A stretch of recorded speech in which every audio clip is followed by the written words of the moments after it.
Olá, tudo bom? A gente está começando mais um insight.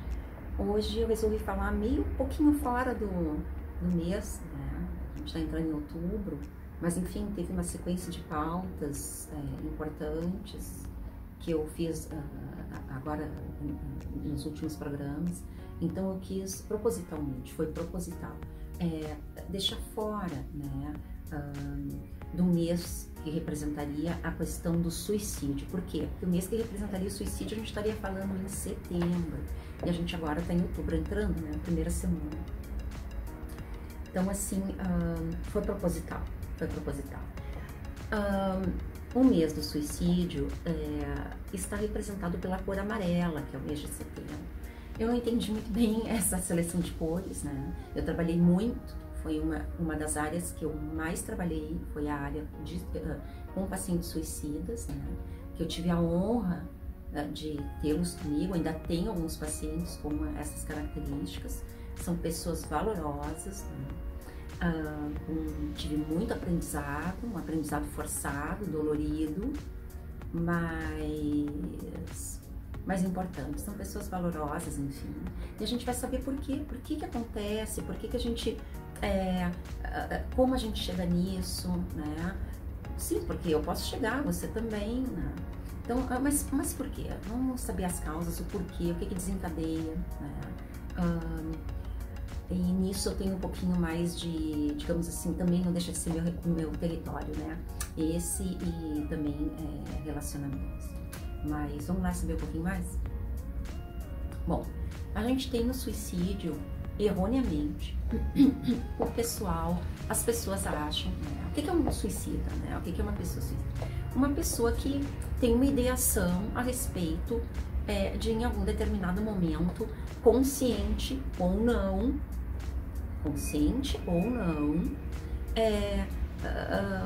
fazer uso de algum aspecto da vida que esteja pesando para ela, para um término, para uma abreviação da sua existência.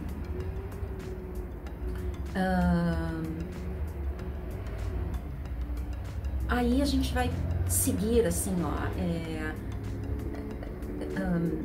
essa situação eu faço questão sempre de trazer como o meu programa, eu quis que ele fosse uma situação de clarear, não é? O que está, digamos assim, nos bastidores acontecendo que a gente não vê, né?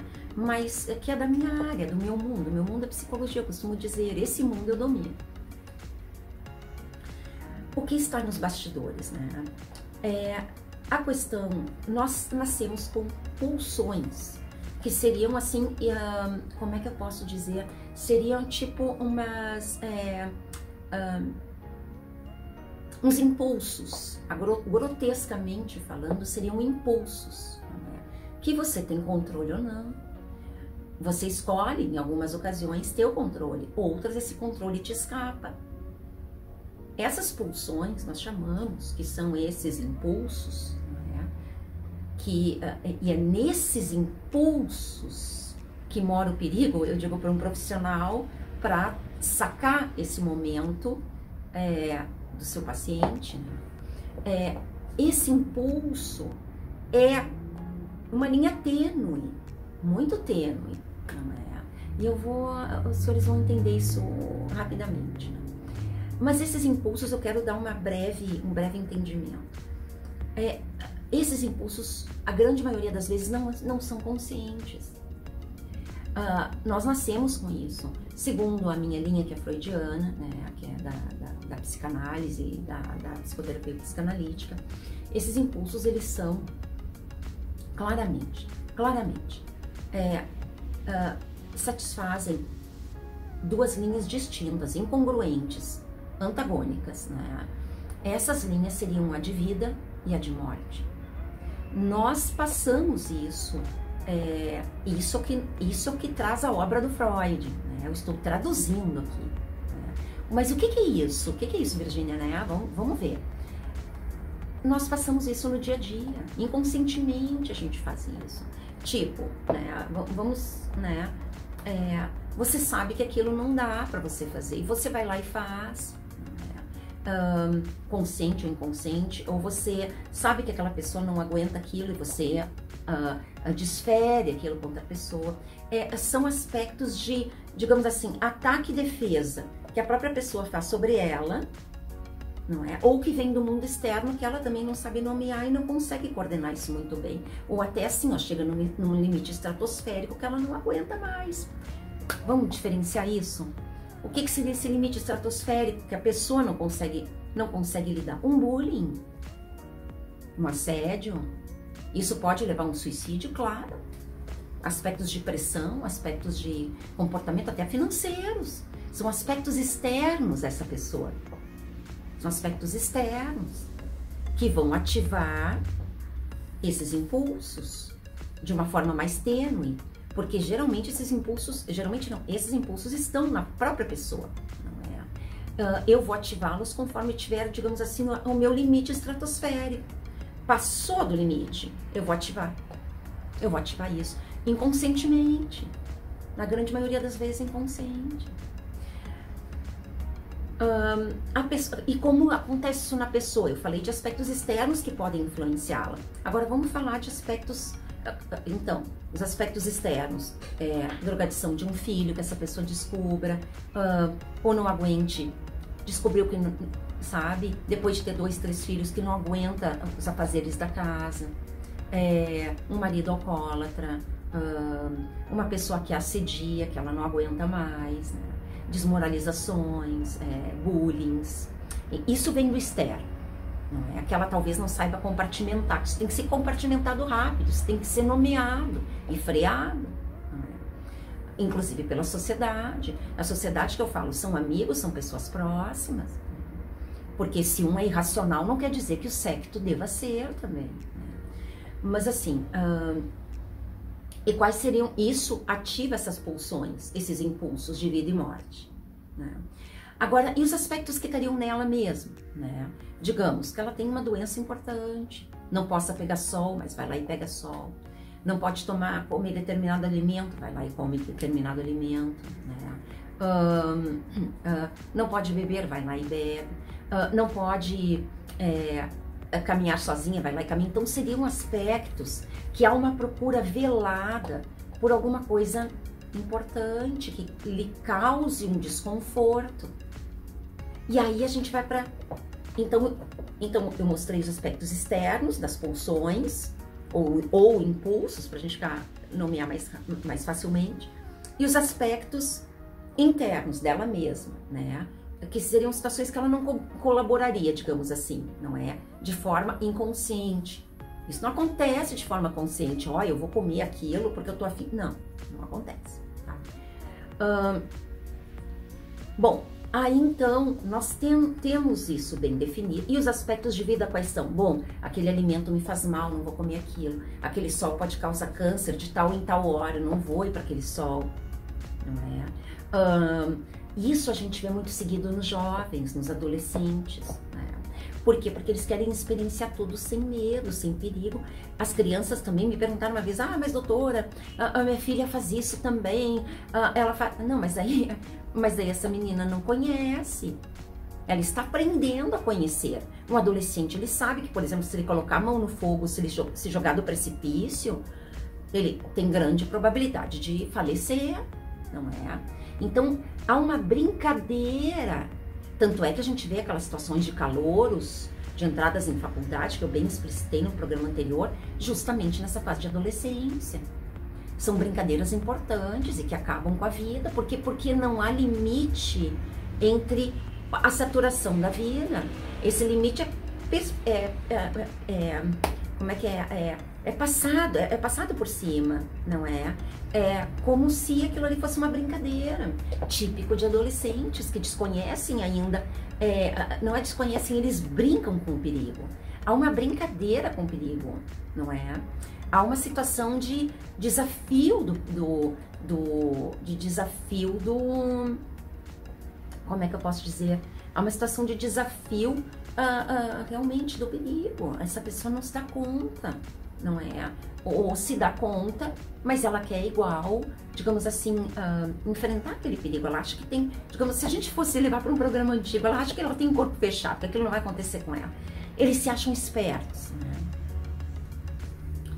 Mas, então há essa situação clara no adolescente. Mas, e aí, claro, aí nós temos situações que fogem a essa pessoa ter esses impulsos nela de forma, digamos assim, natural, que isso aconteça, ou os externos. Aí nós temos algumas situações específicas, não é? Como é que eu posso dizer? De situações mentais envoltas, não é? Que poderiam estar atreladas a aspectos de construção. E aí, aspectos de construção, a gente vai para uma bulimia e uma anorexia. A anorexia, sem dúvida, a mais forte, a mais pesada, porque a anorexia, ela vai até os fins, ela vai até o fim. Ela não tem limite, quem tem que colocar o limite é o externo, é o terapeuta. Tem que estar extremamente atento. O psicoterapeuta tem que estar tão ligado quanto essa pessoa, porque ela vai enfrentar esse limite. Ela está à procura disso por aspectos daí de construção, ou aspectos faltantes, não é? Que daí a gente diz aspectos químicos, que aí a gente cai numa depressão, numa bipolaridade, não é? Porque o que é a bipolaridade? O que é a depressão? Falta um neurotransmissor. O que é a bipolaridade? Esse neurotransmissor oscila. Grotescamente é isso, entre a ansiedade ou mania e a depressão. Mas, então agora eu tô trazendo um outro nicho. Nós temos que saber em que nicho que essa pessoa está. Então nós temos um outro nicho que eu estou trazendo aqui, tá? Um seria um nicho de ataque externo, que essa pessoa não teria nada associado.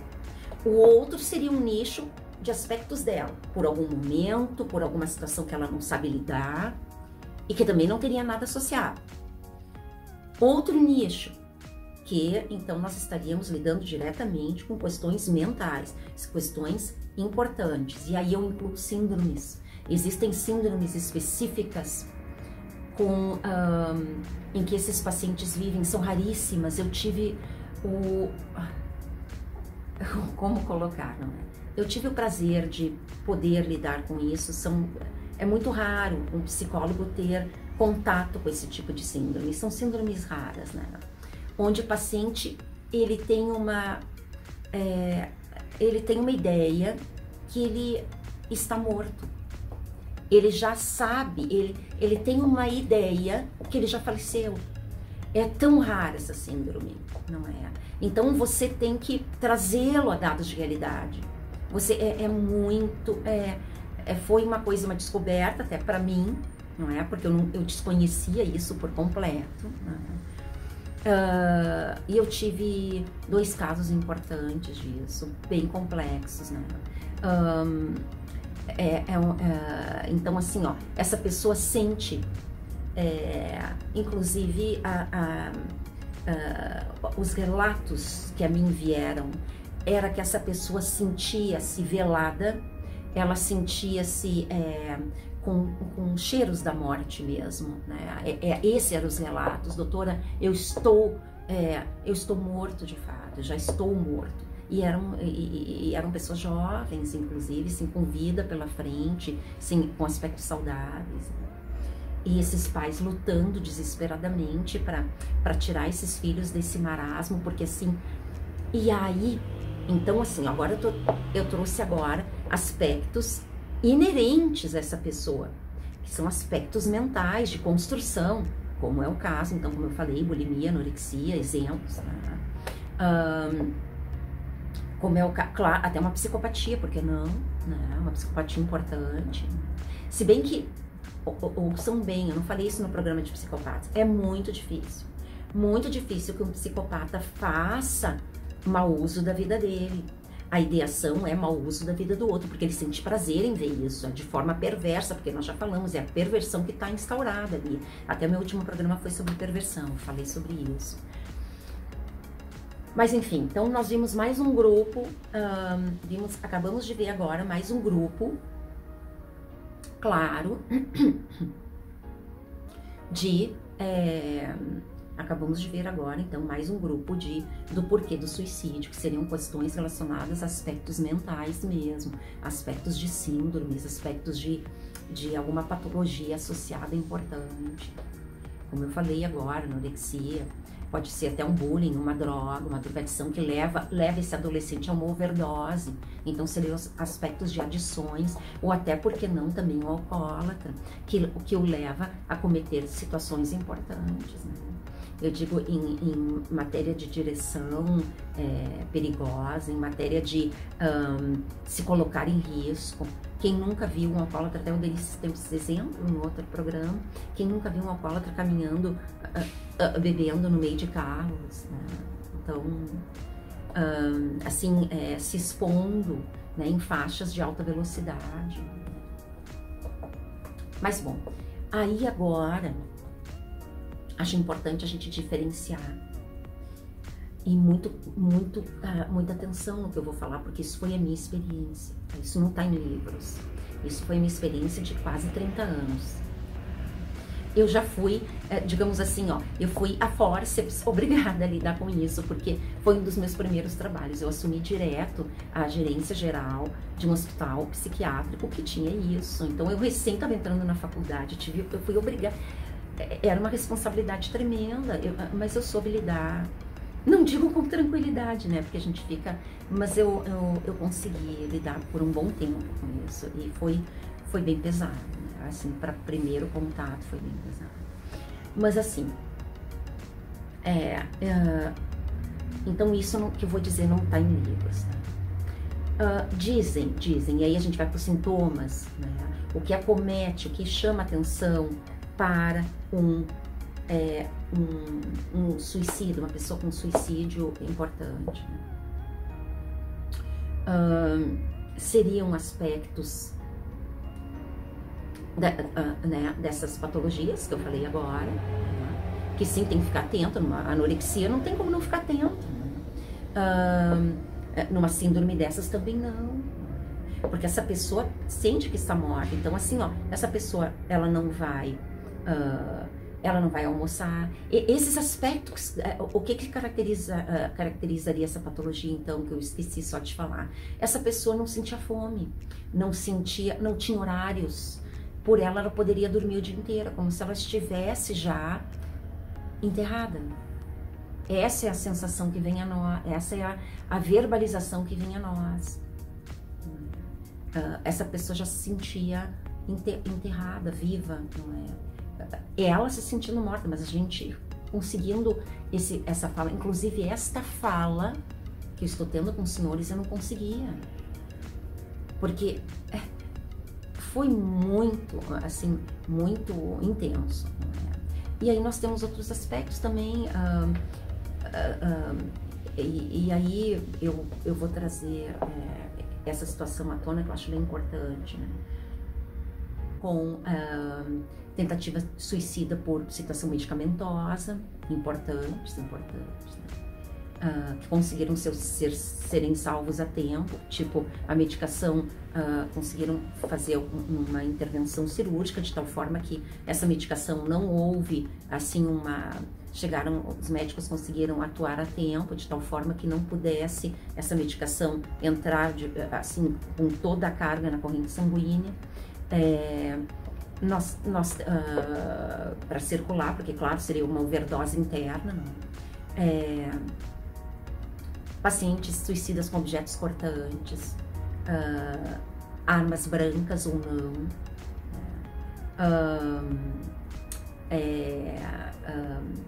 e todo tipo de situação, cadarço, se jogar de prédio,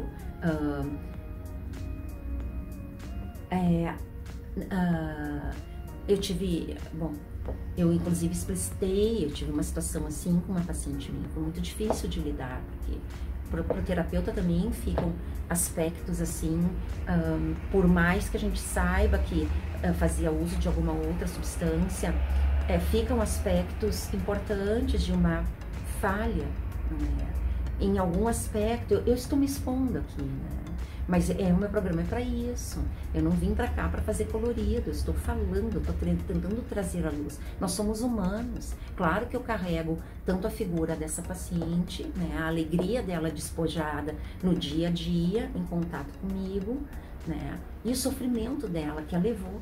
Não é? Então, assim, e claro, eu não estava presente. Foi um erro de manejo meu? Claro que não. Mas, assim, não tem como a gente... É muito difícil uma situação dessas, da gente poder conviver com isso, né? Razão pela qual a gente também, nós temos que ter o nosso apoio de psicólogos e, claro, nós formamos, na verdade, uma rede de apoio. Uns apoiam os outros, né? Dentro da nossa própria área, há essa necessidade, porque as coisas que chegam a nós são importantes, né? Mas assim, então o que eu tô querendo dizer, o que eu quero dizer é que eu faria uma definição, eu descolaria o suicida, digamos assim, mais histérico, digamos assim, não é? Do suicida de verdade, o suicida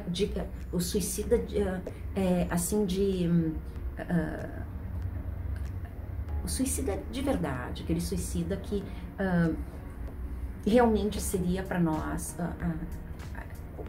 a situação preocupante. Esse suicida que eu falo, digamos assim, nato, não é? Ele não vai falar. Há muito custo, ele vai se sentir seguro para trazer os seus aspectos para um terapeuta, porque ele é discreto, ele não faz alarde, ele não entra nessas situações, ele passa batido por qualquer situação, na verdade, ele não entra em aspectos sociais, ele se ausenta disso, né?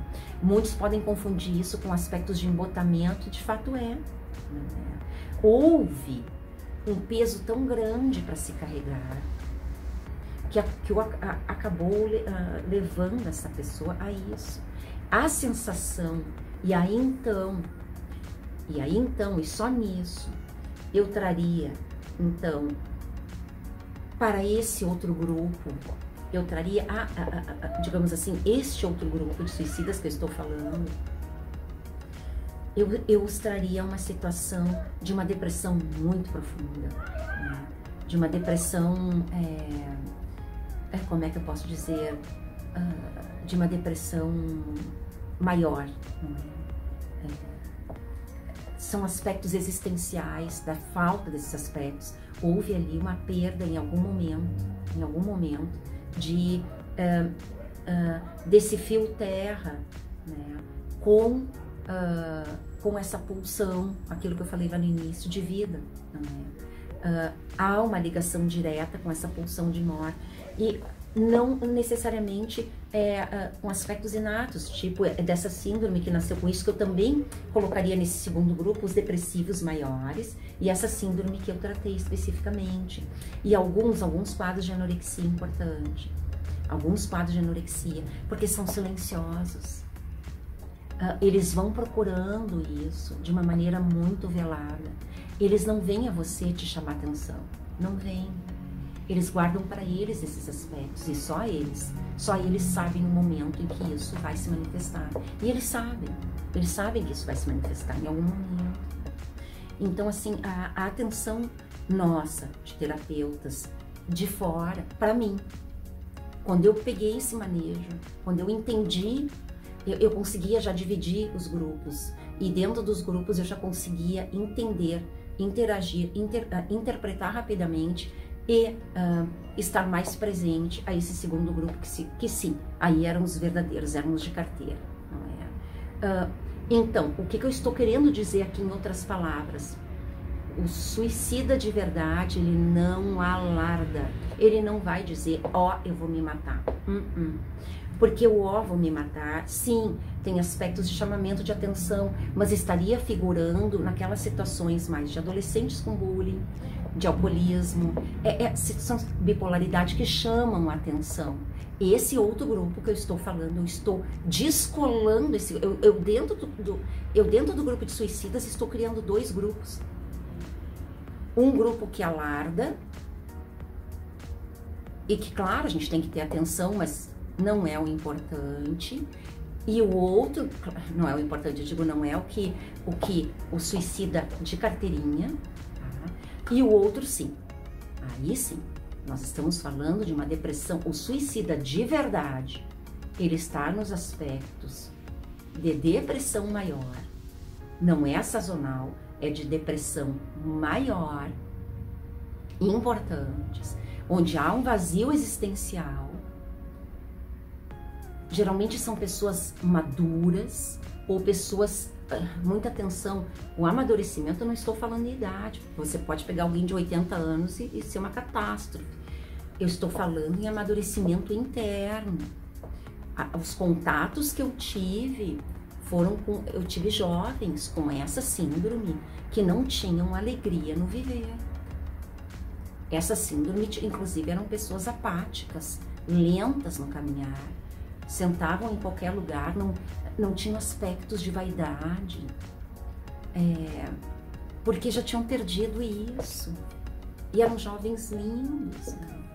Então a gente tinha que trabalhar isso, essa procura por algum incentivo, mas é muito difícil quando entra dentro dos aspectos existenciais, é muito difícil, né? Porque essa pessoa já fechou, é como se você... o que é um tratamento, né? Essa pessoa chega para mim e deixa eu abrir as portinhas que ela tem aqui, não é? Eu vou abrindo essas portinhas, olha, vamos ver o que tu tem ali naquele ladinho do coração, tá, tem isso. Olha, vamos ver o que tu tem aqui, né? Há um contrato e há uma descrição desse psicólogo. Há esse contrato, há essa troca, olha, isso é um conteúdo sigiloso, aliás, qualquer diagnóstico é sigiloso, né? Físico ou mental, não é? Eu já falei na questão de ética para psicologia, a ética médica, psicológica, psiquiátrica e psicanalítica é a mesma. Não foge em gênero, número e grau, não foge. Não é? Eu englobaria até ali educadores, né? Fonoaudiólogos, né? Com dislexias, com situações importantes. Aliás, todo médico tem que ter descrição.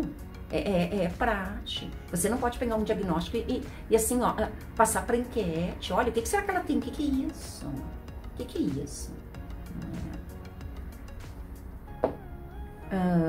Ainda mais se ela for da área. Eu digo ela, a pessoa, né? Ainda mais se a pessoa for da área. Seria de uma perversidade total, que eu deixo muito claro na questão da perversidade.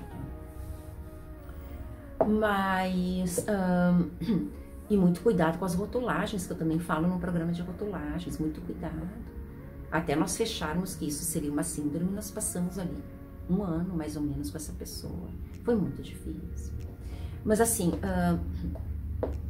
então assim, ó, deixando bem claro, há uma falta de objetivos existenciais, de tal forma que qualquer recurso que essa pessoa tenha em mãos, ela vai fazer uso a qualquer momento.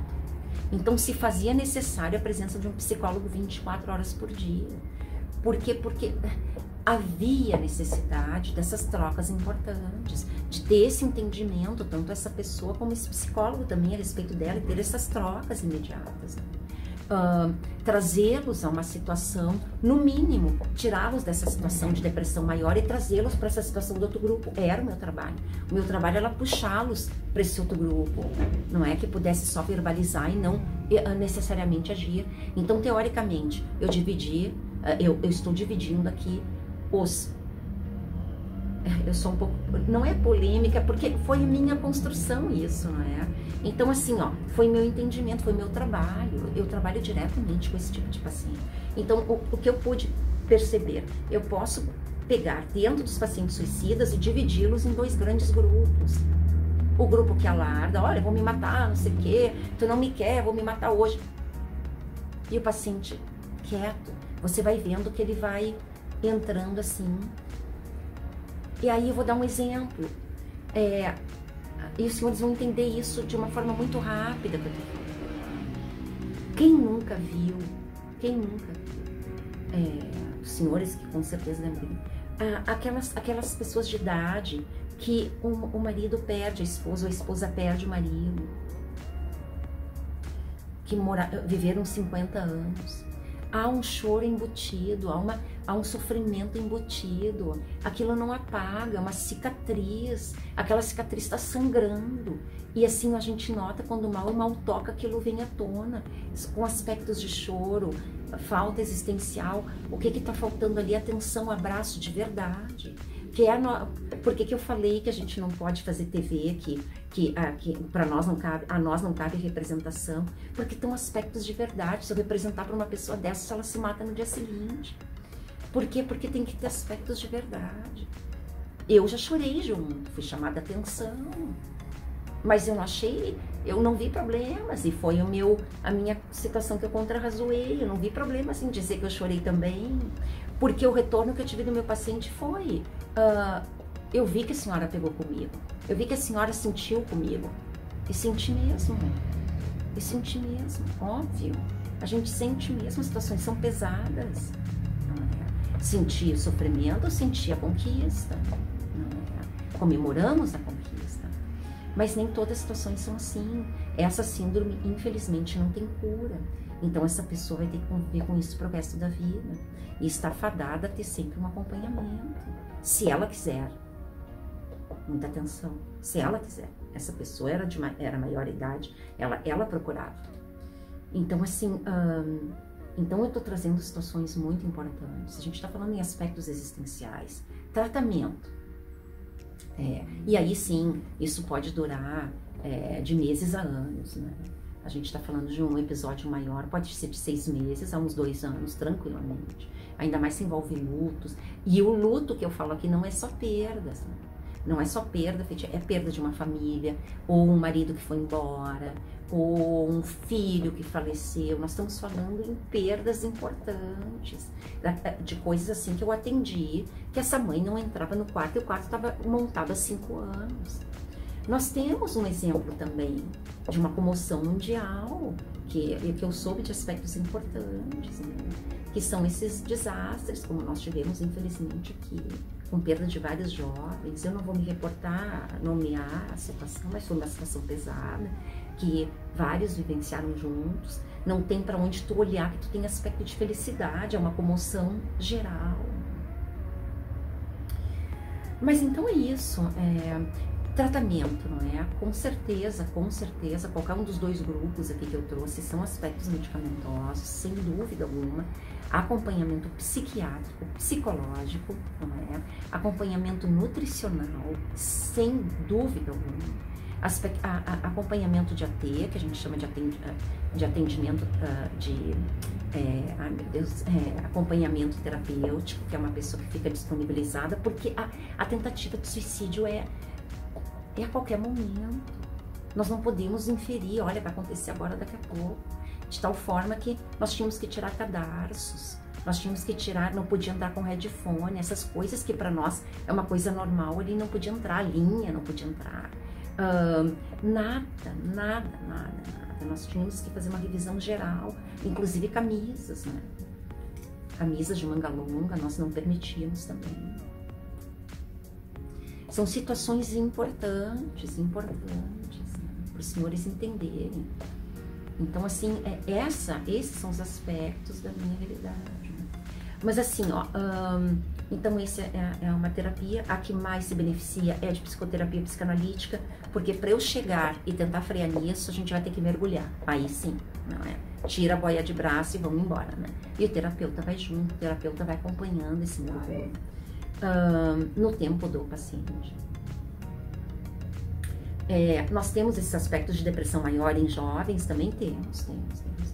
Geralmente acontece quando é filho único, a minha experiência trouxe isso, né? E pais separando, porque daí ele toma para ele aqueles aspectos de culpa, ou até o casal joga no jovem os aspectos de culpa, né?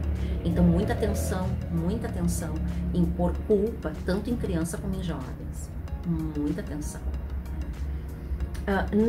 Não tratei nenhuma criança que tivesse aspectos importantes de depressão a tal ponto de tentar suicídio, mas soube sim que existem.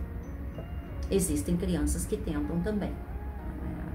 Existem crianças por aspectos de cobrança, aspectos de uma maturidade, como eu falei muito bem, por alguma situação que ela tenha passado, que a gente vai ter que trazê-la a um amadurecimento muito rápido. Então, assim, mas não é meu objetivo aqui, é só pincelar. E acho importante também a situação, como eu estava falando, de cobrança. Não faz muito tempo, nós aqui somos pioneiros, nós temos, o suicídio geralmente é uma situação velada, não é uma situação velada. Qualquer coisa pode desencadear, então a gente tem que estar atento em que aspecto essa pessoa possa estar, não é? Se a gente nota alguma coisa que eu chamo bem claro isso na atenção dos jovens, né, com drogas, eu chamo bem claro na bulimia, eu chamo bem claro na anorexia, eu falo muito da depressão, eu falo nos aspectos de ansiedade, pretendo falar sobre bipolaridade, né? Eu estou tentando trazer uma situação, uma patologia a cada encontro, mas também não estou querendo pesar, porque a minha área é pesada, né? Eu não tenho como eleger alguma coisinha mais leve, vou tentar alguma coisa mais leve, né? Mas assim, então, para os senhores entenderem claramente essa situação, nós somos pioneiros aqui num alto índice de suicídios, inclusive em jovens, né? Por que isso? Porque nós temos, houve até uma época atrás que isso se comentava mais, que eram aqueles pais de família que tinham aspectos morais deles, assim, que ficavam expostos, eles se matavam, né? De uma forma silenciosa e com revólveres, né? Isso teve uma febre, que foi um fever, assim, no Brasil, a gente tinha isso. Foi numa época mais para trás, assim, dos pais não poderem manter mais aquela qualidade de vida para os filhos ou ter seus aspectos expostos. Mas assim, nós temos um país que é pioneiro nisso, pelos aspectos de cobrança muito fortes, para esses filhos darem certo, e geralmente em jovens, que é o Japão. Eu não sei atualmente como está isso, mas assim, há um tempo atrás era um dos pioneiros, um dos campeões, inclusive, em suicídio, pelos aspectos, assim, morais, que tinha que ser muito rígido, que é muito rígido, aliás, né? E também pelos aspectos de, como é que eu posso dizer,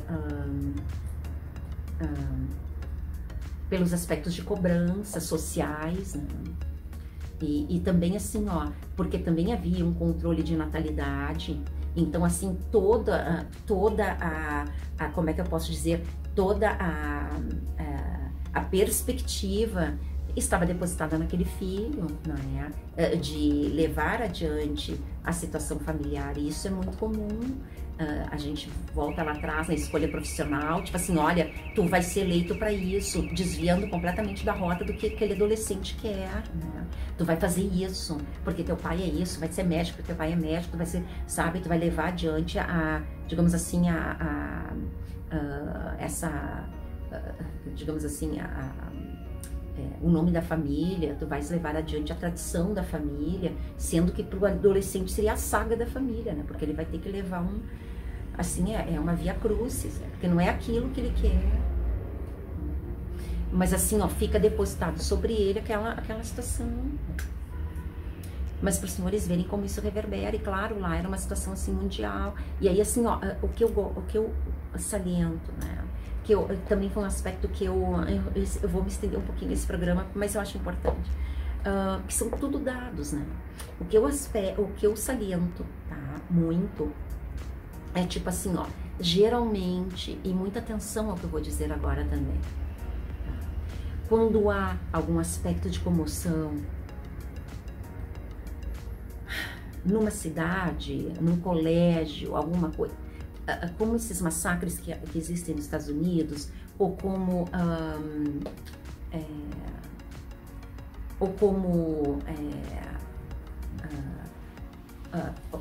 como é que eu vou explicar? Ou alguma questão de acidente que envolva muita gente. Quando há isso, essas pessoas se unem, porque elas de alguma forma têm aspectos, não é? Tipo familiares de um acidente aéreo, alguma coisa assim. Essas pessoas se unem. A gente tem que ter muito cuidado nessa união, porque há uma união por aspectos, como é que eu posso dizer, depressivos, por aspectos de luto mal resolvido. E óbvio o que caracteriza um luto é a dificuldade de sair. Então, assim, ó, por que a gente pega um terapeuta de fora, um psicoterapeuta? Porque essa pessoa vai alterar essa dinâmica. Agora, os senhores imaginem toda essa turma com a mesma dinâmica. Então, eu ouvi aqui, né, nesses dias de uma situação de comoção mundial, mas que aconteceu aqui no Brasil, infelizmente, que eu não vou citar, eu comentei há pouco, eu não vou nomear, mas assim, ó, que um cometia suicídio e houve uma série de suicídios em cadeia, porque pelos aspectos intrínsecos, pô, aquele lá não aguentou, também não vou aguentar, pum. Então, assim, ó, a